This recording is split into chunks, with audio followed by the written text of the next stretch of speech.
Monday Night Raw, Monday, September 30th, 2019, the season premiere of Monday Night Raw, and what is arguably the start of the biggest week in pro wrestling in quite some time. Years and years, actually. Now, they promised us a new intro theme last night. They delivered, and I liked it. Got you energized for what's to come. They promised a new set last night. They delivered, and I liked it. Visually, that type of set can do so much in terms of graphic and LED styling. But on top of that, the Amplified Man tapped into his inner Tony Hawk last night before I realized I don't have an inner Tony Hawk. But it would be cool if I did know how to skateboard, because I'm pretty sure I'd be visualizing some pretty rad shit on that new set. They promised us pyro last night, but Vince McMahon has been known to cut a lot of corners over the past several years. So I envisioned a couple of dudes on each side of the ramp with some sparklers. But no, we got actual flames and we got actual boom boom pyro. So from the jump, we were off to a good start. Actual change was being seen. Could they carry that the next 3 hours? So right from the jump, we see change. Literally, it's right there in front of us. All they need to do is continue it throughout the next 3 hours. Is that something they're capable of? We all hold our reservations on that. But what we don't hold is our breath. Not when it comes to Vincent Kennedy. This was a weird night. Because the first hour and 15 minutes I enjoyed. The next hour and 15 minutes felt like the same old repetitive WWE. And the last half an hour still has the Amplified Man befuddled. And here we are the next morning. So let's break it down. This is the review show, and I'll go segment by segment. And we're going to start with that hour and 15 minutes that I enjoyed. Right from the jump, you had the new intro theme, you had the new set, you had the pyro, you had a new feel, a new look, a new energy that has been sorely missed for years now. I dare anybody to go back just last week and watch the opening to Raw and the opening to SmackDown, and then you watch last night's Monday Night Raw opening, and you tell me that the Amplified Man's wrong. You tell me, you say, Amplified Man, pyro doesn't do that much. I call bullshit. You go and watch the openings for the last 2 years on each show, and then you watch last night's opening, and you tell me there is a special energy that it brings. A special type of excitement. So that's how we kicked off Raw last night. And then we go into Rey Mysterio. He's in the middle of the ring, but he's not in his wrestling gear. So you're thinking, okay, he's going to cut a promo, or they're going to do some storyline where he can't compete. But if he can, the match is going to be later in the night. They're going to do some shtick with Rey Mysterio. Okay, after a minute or two, we realize what he's in there for. You got Dominic, his son, in the front row, and Mysterio's giving him a heartfelt message saying, Dominic, I wouldn't be in this ring right now in the opportunity I'm about to have tonight with Seth Rollins in the Universal Championship if not for you. Thank you, Dominic. And his son's in the front row with a nice smile, and it's a good feel-good moment until Brock Lesnar's music hits. Brock Lesnar hits the ring and destroys Rey Mysterio. I mean, literally, like, this is one of those Brock Lesnar-esque beatings, but he took it to another level. And then, this is where it gets really fun, really interesting, really entertaining. Yes, at somebody else's expense, but entertaining nonetheless. He goes to the outside, where Dominic is standing up front row. Lesnar goes up to Dominic. Dominic sits down like, listen, I don't want any part of this.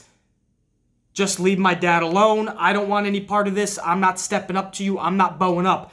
Lesnar smiles and grins because Lesnar is the ultimate alpha bully. But before Lesnar completely turns around, he turns back to Dominic, grabs him, and chucks him from the front row, basically into the ringside area, into the ring, or the apron. That's how far he chucked him. Then he picks him up and he he almost drops Dominic, but Lesnar is so strong that he kind of gets him in a body slam position and chucks him into the ring post on the outside. From there, the beating's on. He goes to leave, but he comes back. He chucks Rey Mysterio some more and Dominic. He goes to leave a third time, but comes back, chucks Rey Mysterio and Dominic.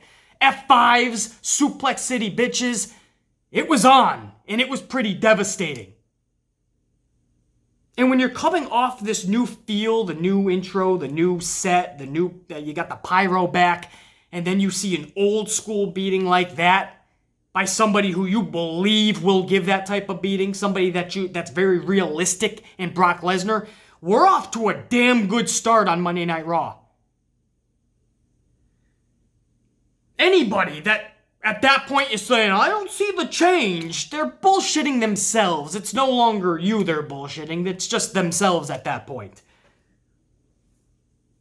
Now, I love how they kept it up in the next segment, because the next segment, the Amplified Man stayed on that hot streak. Or at least WWE stayed on that hot streak for the Amplified Man, because Sasha Banks' music hits, and we're going into a Sasha Banks-Alexa Bliss match. Now, normally I wouldn't be too excited for Sasha and Alexa, but I know they got some animosity there.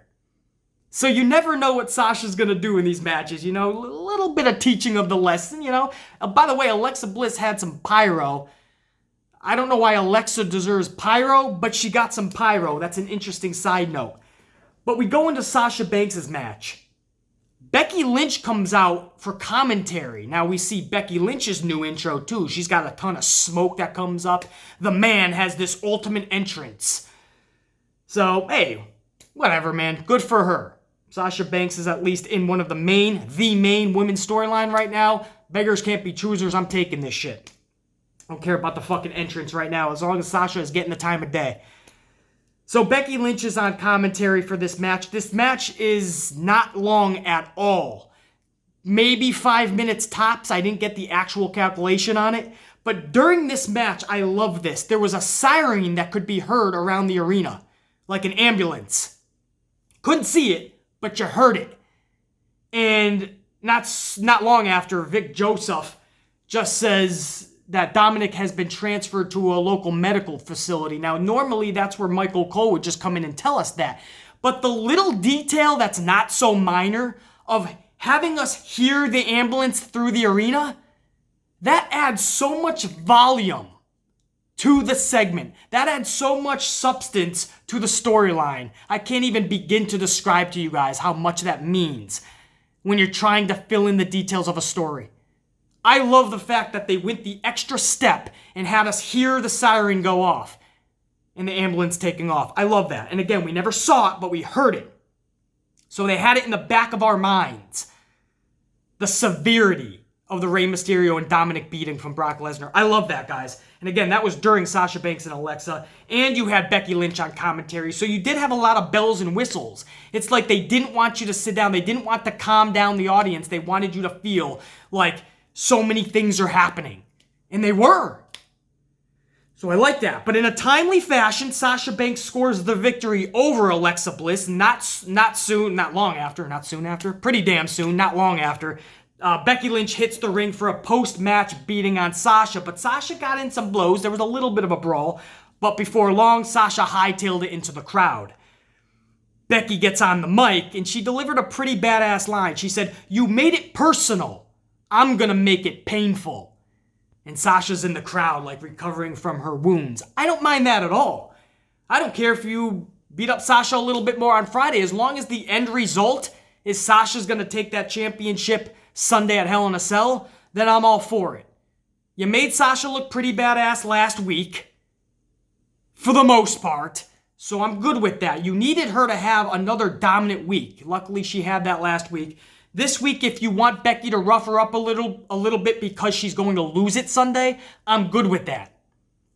If we know Fox wants Becky for Friday nights, then who better than Sasha to get the title? There is nobody. Put your ego aside, Vince, and do what's right for the business. So I love that, man. Becky looked dominant. That's cool. Sasha Banks won the match and hightailed it. Wait till Sunday. I'll get you. But Becky's pissed off. I don't mind that at all, man. Everything went smoothly. And again, you had in the back of our minds what just happened with Lesnar because of the whole siren going off. I liked how that was all presented. Then we went into the Raw Tag Team title match. This is where the first time in the night where I thought, okay, this is where there's going to be a lull in the night, a lull in the action. And dare I say, even kind of boring. But it wasn't. Rude and Ziggler defending the tag straps against Heavy Machinery was actually a good match. I was really pulling for Heavy Machinery in this one because they're just fun to watch. Heavy Machinery just had me kind of hanging on every move in this match, and I was kind of like, this is pretty cool if they get their moment tonight. It felt right. And with AOP on the horizon, I think that would be a pretty good feud. But it looks like instead they're going to go with the Viking Raider Experience Warrior adventure and versus the AOP. And hey, if that's the way they want to go, I'm sure that'll be a pretty brute for brute type tag team contest too. But I just couldn't help but feel that was Heavy Machinery's moment last night. And to see them lose flat on their back, 1, 2, 3, man. Ooh, that was rough. But I liked the match. And again, it had me intrigued with it, because I was really hanging on if they were going to give the straps to Heavy Machinery. So everybody played their part beautifully here, and you got to give booking their credit. They put it in the right spot where everybody was still hot from what has already happened. Nothing really cooled down, and this tag match did not disappoint, which, you got to be honest, a lot of us thought it was going to. But again, a glorious DDT took care of business for Rude and Ziggler, and they retained their straps. It was not Heavy Machinery's night, although they looked damn impressive. I expect a lot out of them. I don't want to see them laying flat on their back too many times, man. Like Gallows and Anderson, because that's just tragic. That's another story, by the way. I'll get to that in a few minutes. And not too long either, because that was the end of hour number 1, that tag team title match. We then went into hour number 2, and we're all thinking, that was a pretty damn good hour number 1. Right? I mean, there was a lot of hype for this, so you didn't know if it was going to live up to it. But a whole hour went by, and we were entertained. And we saw new shit. We saw Pyro return. The new set, the new intro theme. We actually were an amazing fucking awesome beating. We saw Sasha Banks and Becky Lynch propel their last part of their story before Hell in a Cell. We saw a damn good title match. Wrestling. There's a concept. So we saw a lot of good shit in that first hour. We're thinking, wow, they're actually fucking plowing through this season premiere in good form and fashion. Hour number 2, can you deliver? That's what we're asking. We started with Miz TV. His guest was Hulk Hogan and the Nature Boy, Ric Flair. The graphic for Ric Flair said 17-time. Am I mistaken, or is he only a 16-time world champ? Because the graphic said 17, and I must have been away for the 17th victory for Ric Flair in his title win. I didn't remember any 17th title win. So that's a huge fucking fuck up there for WWE, or maybe that's just a minor detail for many people, but again, not for me. For me, there's no such thing as minor details. Presentation is key.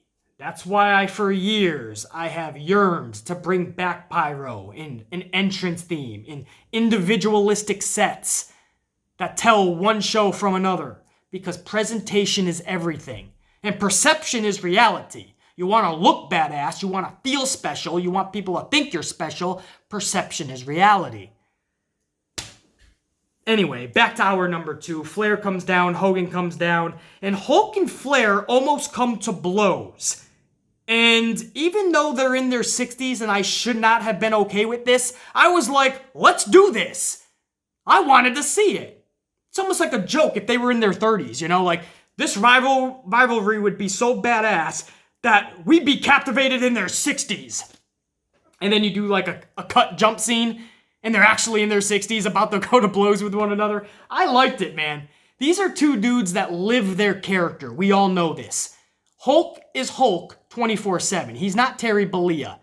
And Richard Flair is Ric Flair 24/7. They live their character. So it's realistic and believable that in their 60s, in that ring, they're ready to go another match. I liked it. And again, I think I liked it more than I should have, but I really fucking enjoyed that, man.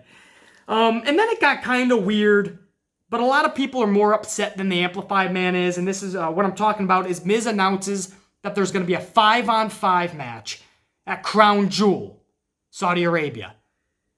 And Hulk Hogan introduces Rollins as his team, because I guess they're going to be coaches. Hulk Hogan's team versus Ric Flair's team. Hogan's a coach, Flair's a coach. They get to pick a captain. Hulk Hogan picked Seth Rollins, so Rollins comes out. Then Randy Orton's music hits. And I guess Ric Flair appoints Randy Orton as a team captain, maybe. I think is what happened. And anyway, there's a 5-on-5 for Crown Jewel. A lot of people are pissed off. Trust me, I'm with you. I don't like schmaz matches anyway. But what did you guys think was going to happen? This is a glorified Raw/SmackDown. And I know we overuse that term a lot. Glorified Raw, glorified SmackDown, glorified house show. We use that term a lot when talking about B-rated pay-per-views, but Crown Jewel is literally just a glorified Raw or SmackDown. So I'm not surprised at all that they're going to do a 5-on-5 schmaz. They're probably going to do a 146-man battle royal too, like they always do. So this stuff doesn't surprise me, guys. I'm beyond the point of anger. It's just fucking disappointment at the lazy booking. But they do want to get as many superstars on that show as possible. So it's like Saudi Arabia's WrestleMania. So I'm not surprised, and I'm not going to get angry about it because I don't really care about that show, to be honest. Of course, I'll review it for you guys, no question. I'm hoping it's going to be entertaining. But, I don't have expectations at all for it. So, anyway, back to last night, though. After the announcement of the 5-on-5, Rollins is in the ring, Orton's in the ring.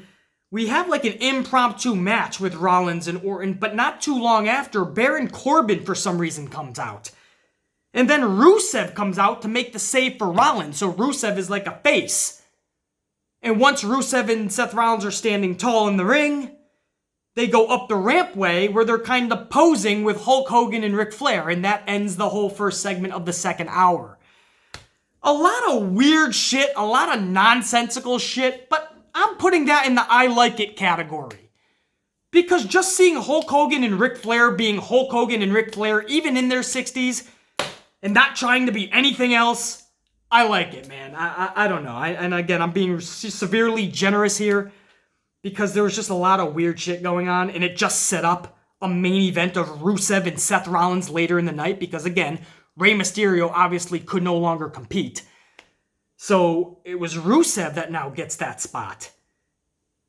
So even though it was weird shit in that segment and it set up something even stupider later in the night, Hogan and Flair just made that for me. I don't know, man. I like that. So we were an hour and 15 minutes into the show at that point, and I liked what I was seeing, for the most part. With some potholes here and there and some speed bumps, but for the most part, an hour and 15 minutes into the show, I liked it. And then we took a turn for the worse. And then shit just became the old era, right? It's supposed to be new number who dis. Instead, we got same shit, different week for the next hour and 15 minutes. Now, I waited over an hour, deep into the second hour, actually, before I even mentioned the new commentary team. Jerry Lawler, Vic Joseph, and Dio Madden. When this show first started, aside from Jerry Lawler, he's always the same nut that we've come to love. Or, if you don't love him, he's the same Jerry Lawler. Obviously, he was so much better back in the day, but, everybody's better in their prime. That's why they call it the prime. But he's still Jerry Lawler, man. And when you go back to the first part of that show, man, when they first showed that commentary team, and you look at Vic Joseph, and you look at Dio Madden, they were like two deers caught in headlights. They were like, the red light went on, they thought they were prepared, and they just like froze.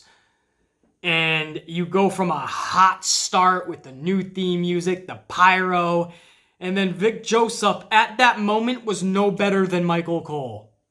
Well, hello everyone. Welcome to Monday Night Raw. And Dio Madden's got a face like, yeah, hi guys. Wow, who lit up the sparklers over here? It was the nerdiest shit. And I was like, uh-oh. Like, this is going to be a rough 3 hours.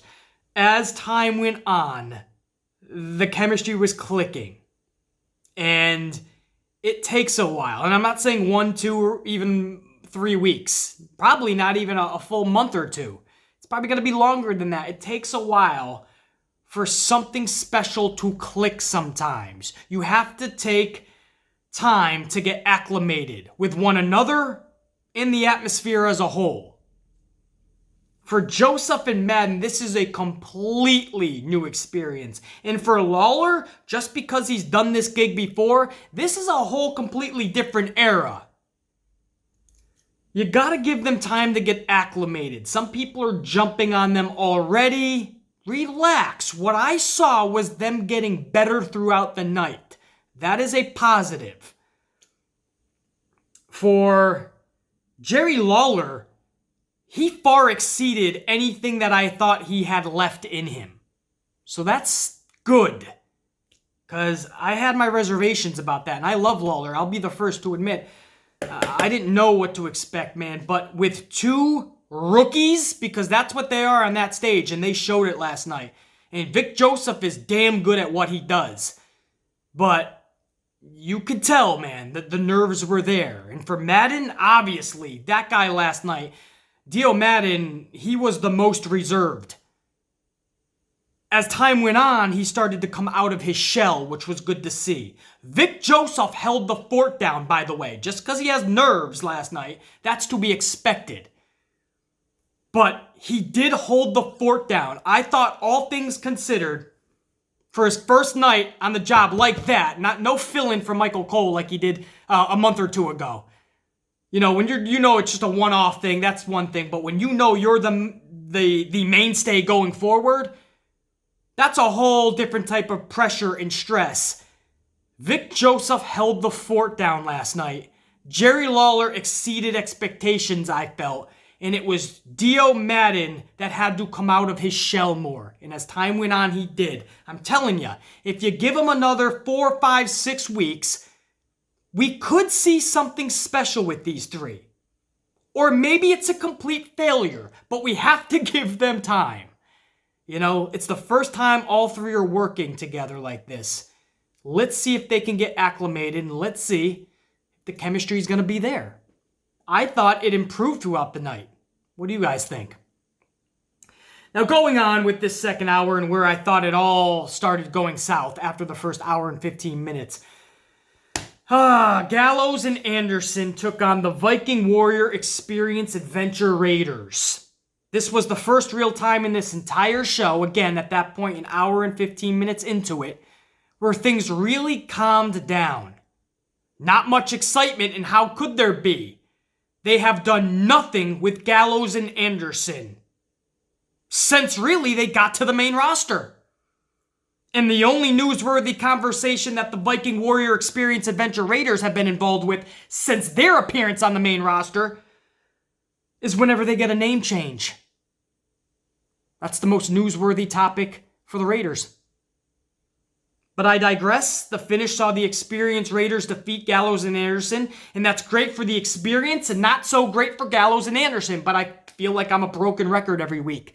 I'm saying every week how Gallows and Anderson should not have lost a match because they deserve better, because they're better than that, because they can be shown better than that, because they can do more for that company. But I'm a broken fucking record. I am one defeat away for Gallows and Anderson. One more loss for Gallows and Anderson, and I'm about to put them in the wrestling graveyard with Ember Moon. Asuka would have been there with Ember last week had she not had a match. After Asuka wasn't in that conga line trying to chase down Carmella's 24/7 championship, I was about to put Asuka with Ember Moon in that wrestling graveyard. But because they were in a match a few segments later and actually won that match, that was a lifeline thrown to Asuka and Kairi. But they're not too far from it either. But I'm one more loss for Gallows and Anderson. They're about to join Ember Moon in the wrestling graveyard. I'm telling you right now. because that would be the official burial of Gallows and Anderson. Unreal. Hour number 2 ends with Cesaro and Ricochet. Now, at first I was like, all right, this is another rematch with these two, but maybe they just want to give us a solid wrestling match for the premiere episode of Raw, so I'm down with that. Yes, it's a rematch. Yes, we just saw another rematch of sorts with Gallows Anderson and the Viking Warrior Experience Adventure Raiders, but this is a rematch that if you honestly are going to give them 20 minutes, I'm sure we're all going to be entertained by. It's going to be a fun wrestling match. 3 minutes later, I can't make this up. This was literally at 9:51 p.m. Eastern Time it started. It ended at 9:54 p.m. Eastern Time. 3 minutes later, Ricochet beat Cesaro. Again, it's supposed to be a premiere. It's supposed to be a new beginning. Supposed to be a new era of sort. Supposed to be new number who dis. Instead, it's the same shit, different week.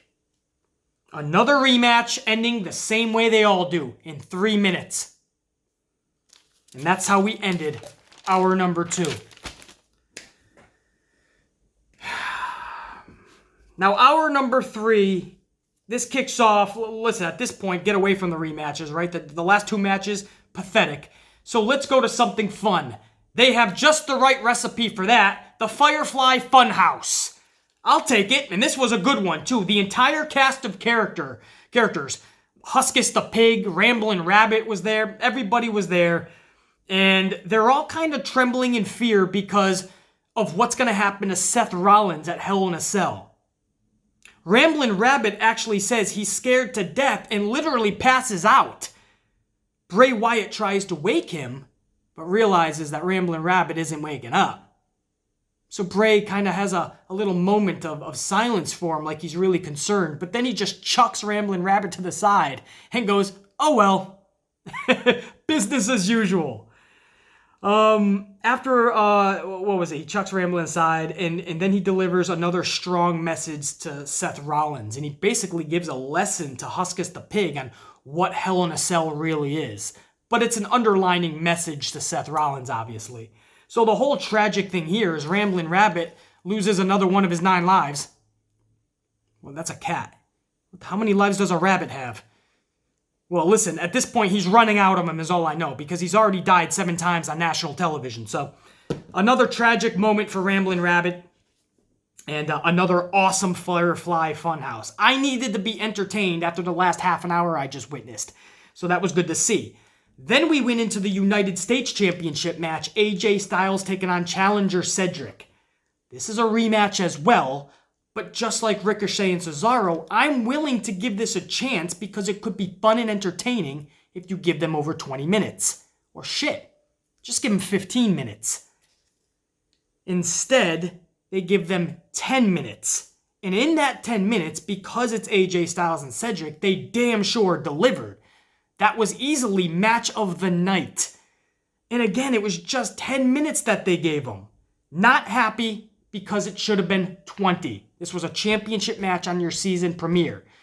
So while the wrestling community is loving this match, I am finding huge fault in it. And it's no fault of Styles and Cedric. It's the booking department. Creative, if you will. That is where I find fault. That is what I find troublesome.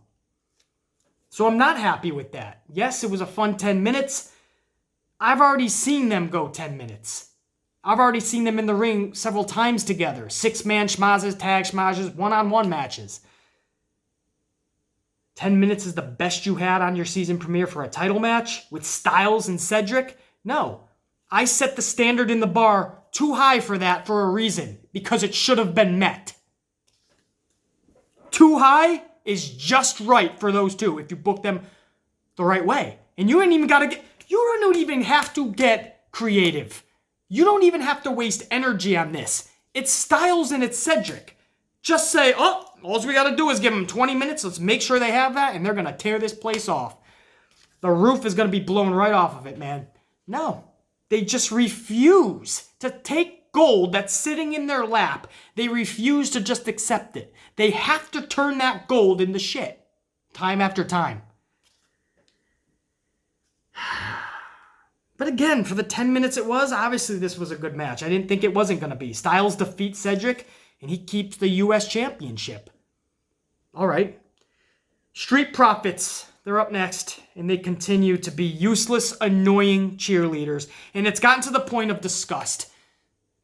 Right? It used to be a fun little joke that we all had fun with. Wow, the Street Profits, they really are annoying, BC. I agree with you. Oh, BC, they got useless, huh? They were something in NXT. Now they're just like bozos, man. Right? And it's fun. We talk about it. Now, guys, it's taken a serious, drastic turn. I literally am disgusted by this team.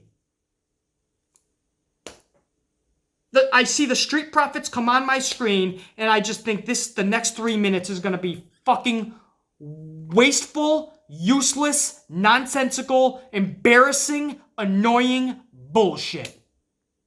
And I'm right time after time. Last night was no different. I don't even know what they were spewing last night. I literally couldn't care less. I wish I could tell you it got better.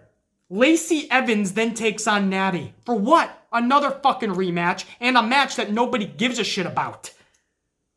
After 5 minutes, Lacey rolls up Natty. Vic Joseph is yelling, tights, tights, she held the tights. But she really didn't. Natty's tights, if you will, that leather is so tight on her ass that there's no way you could even pull it up. She's wearing that shit pretty damn tight. There's no way you're gonna grab it. She tried to grab him. You could tell that was what was supposed to happen. But she didn't grab him. It was a roll-up. Victory for Lacey Evans. The tights, that was a botch. And she wasn't able to grab him, man. That shit is welded on to Natty. And then what? All of these weeks of building up this Lacey Evans Natty thing was for that 5-minute segment in the middle of Raw? That's what I mean. I knew from the jump this wasn't going anywhere. So why take it there? The main event was up next. Universal strap on the line. I think it was anyway. At that point, I was so fucking tuned out from the last hour I just witnessed. Seth Rollins taking on Rusev. Listen, this was an okay match, actually, thankfully, right? Because I had many reservations on this. I just couldn't help but think Rusev and Rollins is our main event on the season premiere of Raw. Does anybody else find that anticlimactic? Because the Amplified Man felt that was anticlimactic. At the end of this match, Bobby Lashley hits the stage, followed by Lana. So mind you, a limousine pulled up before we went to commercial during the Rollins and Rusev match. It was a limousine, a white limousine. Come to find out, it was Lashley and Lana. So Lana comes out. I'm trying to, if you didn't watch Raw, because I know a lot of you guys don't watch Raw, you just watch the Amplified Man. And thank you. I'm honored about that. So let me try to set up the picture for you. Rollins at this point is on the apron outside the ring. Rusev is in the ring staring at Bobby Lashley up at the ramp because Lana just is standing next to Lashley as well on the ramp. And out of nowhere, Lashley and Lana just start making out like a couple of wild, rambunctious teenagers that are rebelling against their parents. At first, it was just a little smooch or two. I'm like, all right, that's stupid. Is that really needed? And then they just start, like, I mean, there was a point, and then they would stop, and then they would just go back to making out. And then there was a point where Lana actually, like, took her leg, and it's a beautiful fucking, she's got some legs, man. She took her leg and wrapped it around Bobby Lashley. I mean, it was almost PG sex going on. You remove an article or two of clothing, and now we're starting to go into some soft... Yeah, you know where I'm going with this. I don't know where WWE was going with it, though. I mean, this was some weird shit, and I'm sure if you're a teenager, or even preteen especially, you were telling your parents you got to go to bed early. You had to go take care of some shit. This was absolutely... it was intense, man. I didn't see any tongue, obviously, but this was an intense makeout session. The most we've seen in WWE since maybe the Edge and Lita thing, where they even made... I mean, they had a bed in the ring, I remember that, and then they went underneath the sheets, pretty much naked. I think they were making out intensely, right? Or what about Trish Stratus? Didn't she make out with Christian one year? I think it was a storyline with Christian and Chris Jericho. And I think Trish Stratus was making out with Christian. That was pretty intense from what I remember. I don't know. I can't recall a lot of like really intense kissing scenes like that, but that was pretty fucking... I mean, I didn't know where they were going. They left it on them for like 2 minutes. They were just making out. Not making this shit up, like 2 minutes. They just kept the camera on them. It got to the point where literally Lana was up on that shit. So many things going through my mind at this point. I'm thinking, imagine being Bobby Lashley showing up to work and hey, what do you got for me today, boss? Oh, you're going to be making out with Lana. Yeah, right there, Lashley is thinking, best day ever. Lashley's like living his best life. Lana's probably like, all right, and turns to Rusev. I don't want to do this. Turns back around. Rusev is probably thinking, what the fuck? What? What if I say no? Well, you're out of a job, son. Fuck! I gotta watch my wife do what? I was trying to think about it from everybody's perspective when they got that piece of paper yesterday during the afternoon of what they were gonna be doing. That's gotta be interesting, man. Bobby Lashley wins through and through on this. Bobby Lashley, he won the lottery last night. I mean, picture, that's what he got to do last night at work. That's his job. He got to show up, make out with Lana. You can't player hate. You can't. That is awesome for Bobby Lashley. You go, player. Get him, boy. I ain't gonna player hate, man.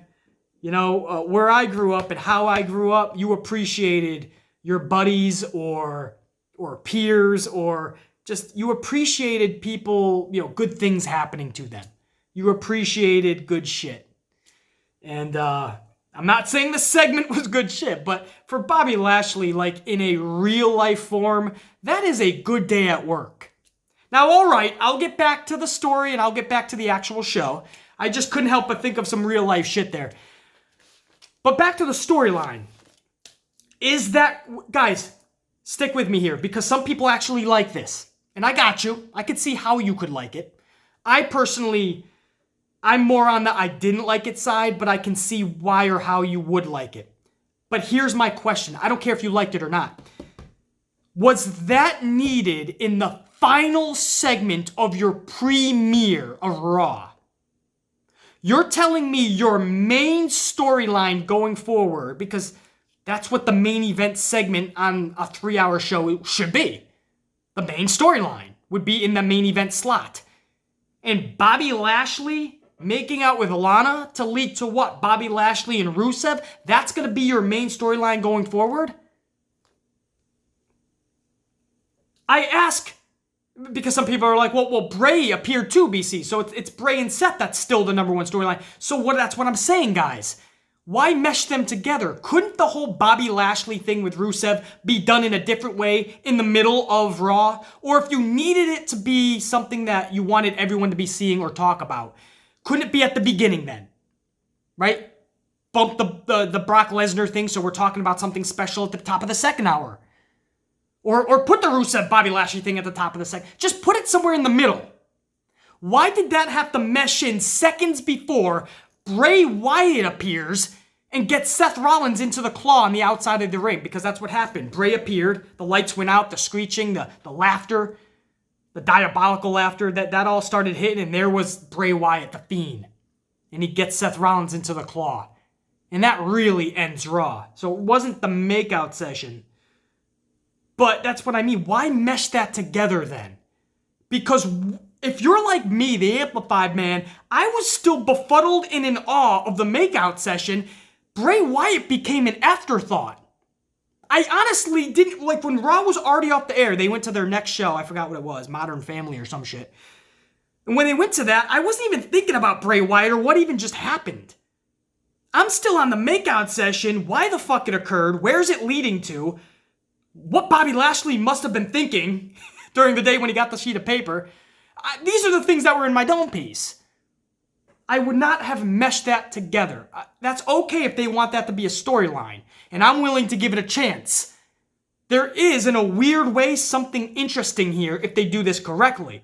I just would not have had that in the last segment. Meshed together with Rollins and Bray. That should have been its own entity. But that's what happened. This makeout session, and then Bray comes out of nowhere. But the best part for me was Rollins' expression when they're making out. Rollins is again on the outside. He's staring up at the rampway, and he's got this look of like, what? And I can't help but think, what is he exactly? Like, how can you not be proud of Bobby Lashley? Like, I'd be like, get him, boy! Right? We'd all be those annoying friends. Like when your buddy's hooking up with the girl in the other room, and we're all like sneaking into the room, fucking looking over and fucking hollering at him, get him, boy, yeah, get it in, you know, embarrassing our buddy. That's what I'd be doing, go Bobby. And it's fucking Lana, man. Pretty fucking hot. So I don't understand where the disgust was. Like, what do you, be happy for your boy, man. Or are you like, I would never kiss Lana. You're kissing a man, dude. What the fuck is Lana? Come on, man. Lana's sexy as fuck. What do you... So I didn't get it. I didn't get the expression, but I loved it anyway because Rollins has been given some of the best expressions lately, man.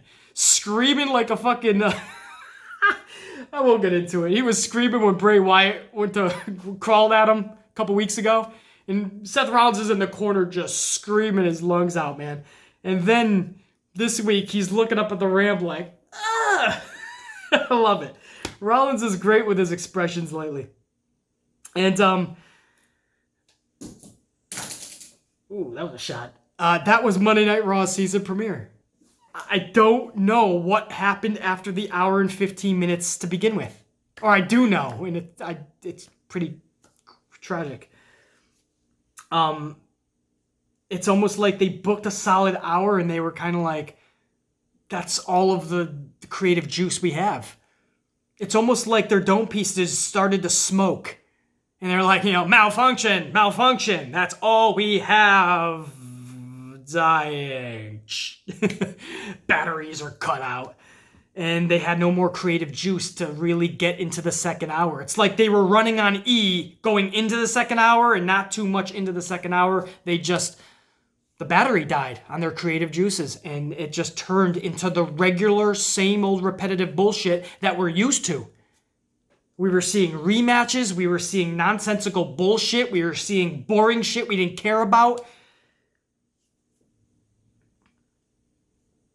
Storylines like Lashley and Lana that, yes, it could work going forward and we'll give it a chance, but is that the best they have? Is that the best you have to offer? I mean, these are questions that a lot of us are asking today.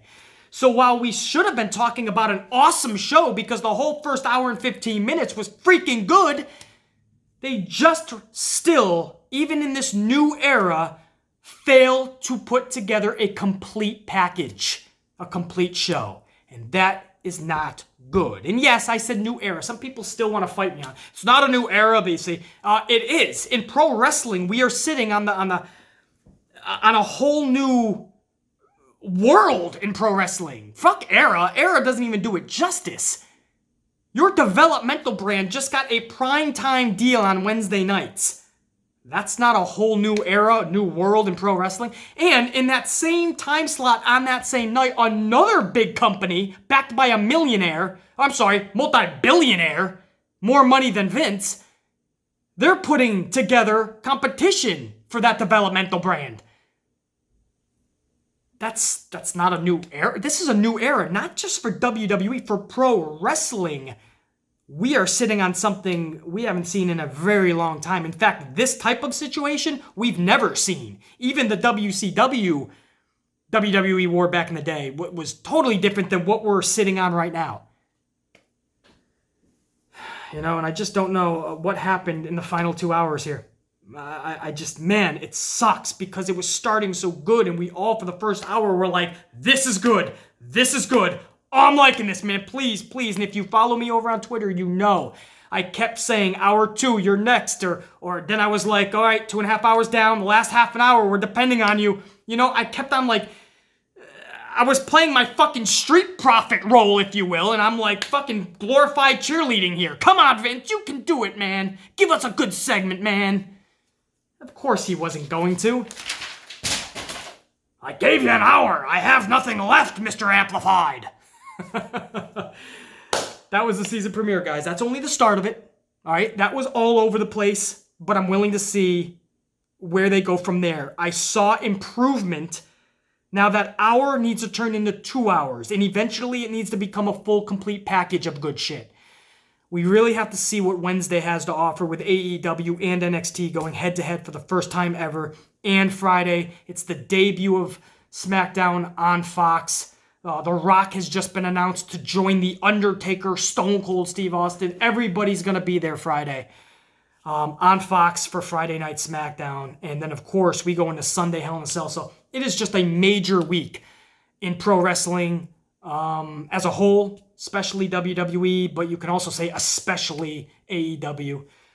So just, yeah, as a whole, it's just a huge week. So on this channel, we are going to be pumping out videos, guys.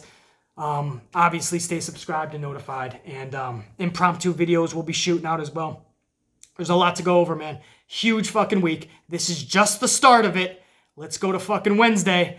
This is where the war starts, and this is where we're going to see two companies try to one-up each other at every single turn. So if it was friendly at first, it's not going to be long before they totally turn this into amped war mode. And it's going to be fun. We're all going to win in the process. The Amplified Man. The Amplified Man. Ow! Check you later.